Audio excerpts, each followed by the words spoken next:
আসসালামু আলাইকুম রহমতুল্লাহ।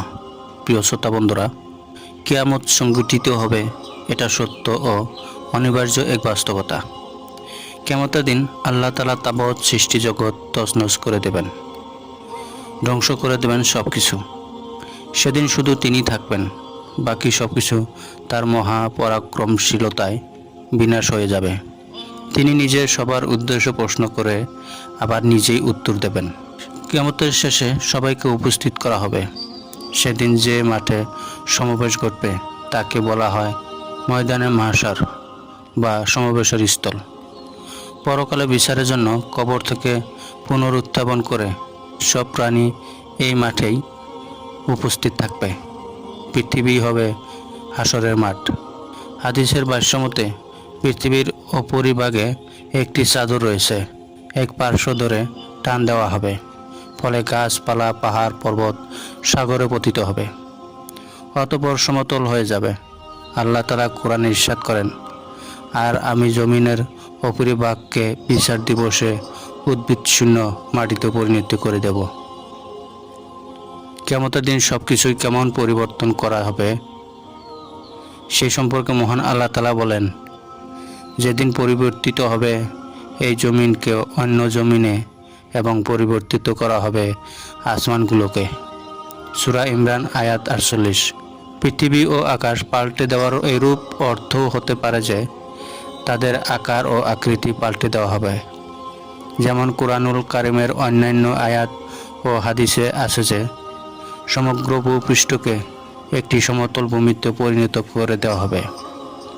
এতে কোনো গৃহ ও বৃক্ষর আড়াল থাকবে না, পাহাড়, টিলা, গর্ত, গভীরতা কিছুই থাকবে না।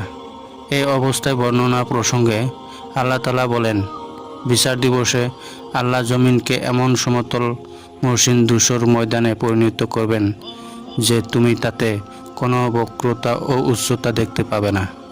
সাহাল ইবনে সাইদ রহমাতুল্লাহি আলাইহি হতে বর্ণিত, তিনি বলেন, আমি নবী করিম সাল্লাল্লাহু আলাইহি সাল্লামকে বলতে শুনেছি, কিয়ামতের দিন সকল মানুষকে একটি চ্যাপ্টা গোলাকার স্বচ্ছ রুটির ন্যায় সমতল এবং কিছুটা লালক বর্ণের শুভ্র ভূমিতে একত্রিত করা হবে। কিয়ামতের দিনটি প্রচণ্ড উত্তপ্ত থাকবে।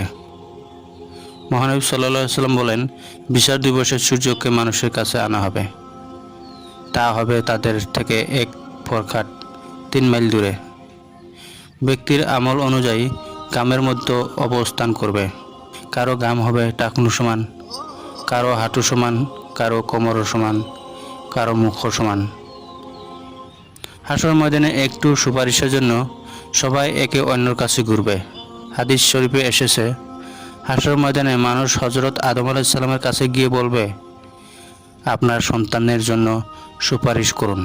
তিনি তখন বলবেন, আমি এর যোগ্য নই, তোমরা ইব্রাহিম আলাইহিস সালামের কাছে যাও, কারণ তিনি আল্লাহর বন্ধু। অতঃপর মানুষ ইব্রাহিম আলাইহিস সালামের কাছে আসবে। তিনি তখন বলবেন, আমি এর যোগ্য নই, বরং তোমরা মুসা আলাইহিস সালামের কাছে যাও, কারণ তিনি কালিমাতুল্লাহ অর্থাৎ আল্লাহর সঙ্গে কথা বলেছেন। অতঃপর তারা মুসা আলাইহিস সালামের কাছে আসবে। তিনি বলবেন, আমি এর যোগ্য নয়, বরং তোমরা ঈসা আলাইহিস সালামের কাছে যাও, কারণ তিনি রুহুল্লাহ। অতঃপর মানুষ তার কাছে আসবে। তিনি তখন বলবেন, আমি এর যোগ্য নয়, বরং তোমরা মুহাম্মদ সাল্লাল্লাহু আলাইহি সাল্লামের কাছে যাও। অতঃপর মানুষ তার কাছে আসবে। তিনি তখন বলবেন, হ্যাঁ, আমি এর যোগ্য, আমি সুপারিশ করব। কিয়ামতের দিন মহানবী সাল্লাল্লাহু আলাইহি সাল্লাম হবেন আদম সন্তানের নেতা। মহানবী সাল্লাল্লাহু আলাইহি সাল্লাম বলেন, বিচার দিবসে আমি হব আদম সন্তানের নেতা। এর জন্য আমার কোনো গর্ব নেই। আমার হাতে থাকবে প্রশংসার পতাকা। এর জন্য আমি গর্বিত নই। আদম আলাইহিস সালামের সহ সব নবী আমার পতাকার নিচে থাকবে।